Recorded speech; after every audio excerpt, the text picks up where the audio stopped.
In this video, I want to show you how to do a full factory restore reset on a Samsung Galaxy A32. That's A as in Apple 32.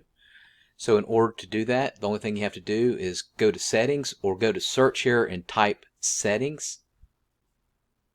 And then from there, what I want you to do is go to general management right here. You might have to scroll down a little bit. Then you scroll all the way down to where it says reset.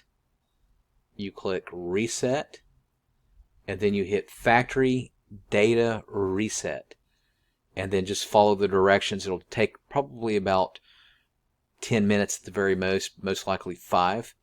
Now beware, if you do that, what it's going to do is it's going to wipe out all your pictures, all your videos, and might make it to where it's like out of the box state, like you bought it brand new.